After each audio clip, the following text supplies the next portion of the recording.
Okay, everybody, it's the Diorama Build Series Dreaded Swamp Part 4, Mud and Grass.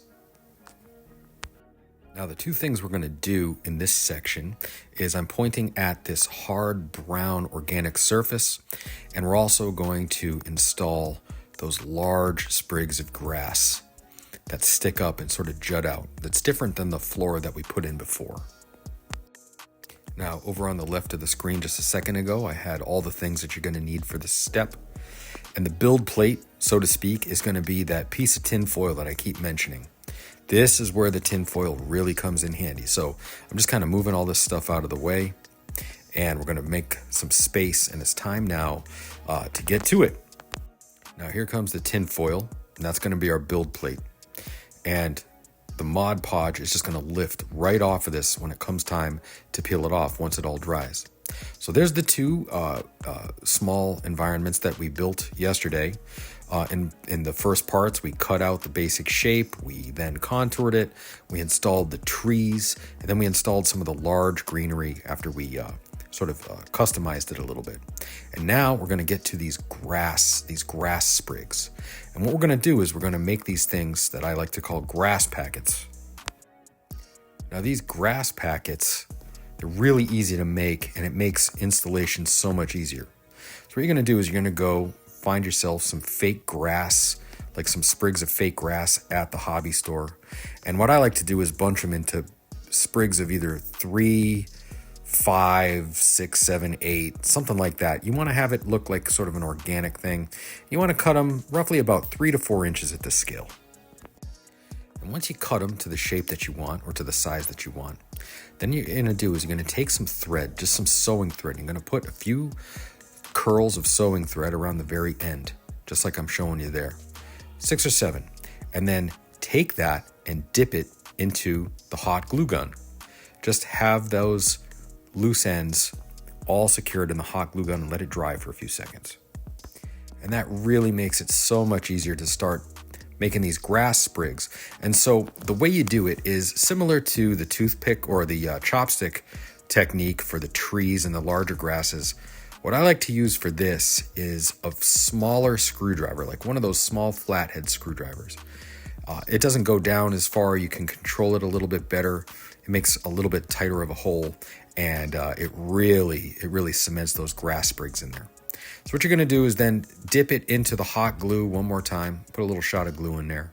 Or you can take the glue gun, like I'm going to show you in a few seconds, and just dip the end of it back in. But there you go. We're going to stick that in there, and it just makes a really nice secure base. And then we're going to put that organic mud sort of over the whole thing in the next part. And that's going to lock all of this stuff down. All of that stuff is going to get permanently locked into place with that coating. That's why we put it in first. But I'm going to put in a few more of these grass sprigs. So once again, you're going to take it, and this is your composition. So you can leave them out. You can put more in, less. It's totally up to you. I'm kind of doing this just for, the purposes of this video. I would probably put in a whole bunch on one and then just a few on the other to kind of give it some variation. And then once you get all this grass installed, I'm going to put a few in over on this side just to kind of make it look a little bit thicker and fuller. But, like I said, you do how you want. But I think a few more are needed on this one. Kind of make it a little bit more interesting. And I like the way, you might want to stick them in between some of that deadfall, make it look like that deadfall's been there much longer. And I think that's sufficient for the grass. But again, put as much or as little as you want in it. But now it's time for the mud recipe. So gather your equipment, some Mod Podge or glue, cheap brown paint, some cut moss, and a brush. So this here is some moss that I would normally collect from my yard, but it's just not very mossy time of year at the moment, so I had to buy that at the store.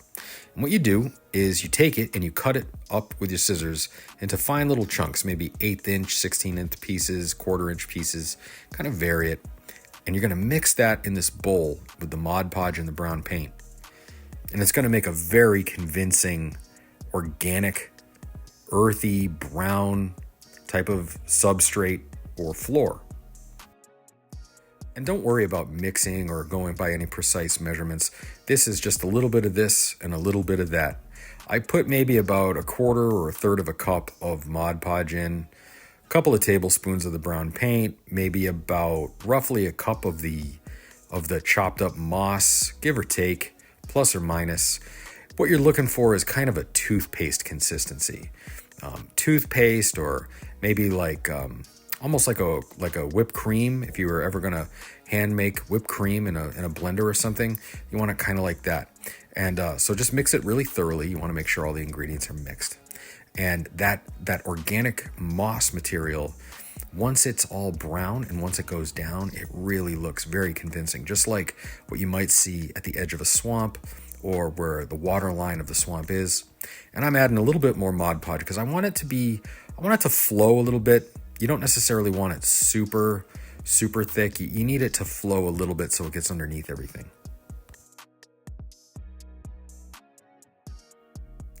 And then after a second here, it's going to be all done, and you're going to select which one you want. And again, this is tinfoil time right here. So we're going to take this one. We're going to start with this. We're going to take this little brush. Now, this is a mascara brush. You can use a paintbrush or even a popsicle stick. I've used a popsicle stick, whatever you got. But what we're going to do is we're going to go beyond the edge of the pink foam core border. You want this to spill out a little bit, maybe a quarter of an inch or so past, and that's going to help angle it up the side of it. But it's also going to be a very convincing water line where, remember, this is going to sit on swamp water, so you want a very thin edge, and it's going to allow for maybe some blank spaces in between that moss as it dries, and that's good because then the water effect is going to be seen underneath it. It's going to look very much like what it might look like if you were to approach the edge of a small island in a swamp. And really, there's really no rhyme or reason to it. You're just trying to make sure that this is applied between the branches, between the large plants, the grasses. You're going to use this to help lock down all of that material. So you want to make sure that you don't miss any spots.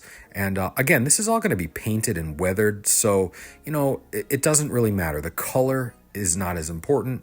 You can always make it a little bit brown, a little bit more brown, darker brown if you want at this point. But if it dries and it's too light, don't worry. We're going to hit it with other paint and weathering powders until we get it just the way we want. Now, one of the keys to this is that you're going to have to let this dry. Now, depending on where you live, the temperature of your house, and all that other stuff, the humidity, this is going to take maybe a day or two to dry. Now, in my area, man, it's been taking 2 or 3 days to dry because it's just really cold outside. And I put it by the fire, but I'm very reluctant to do that. I've had disaster strike when I put it too close to the fire. So I'm going to let Mother Nature take its course. I'm going to let it just air dry on its own, just in the ambient heat of my house. And we're gonna carry on. So in part 5, we're going to start doing paint, powder, and gloss. And we're going to put an end to these little islands, and then we're going to get into the swamp itself. Thank you so much. Smash that like button, and peace.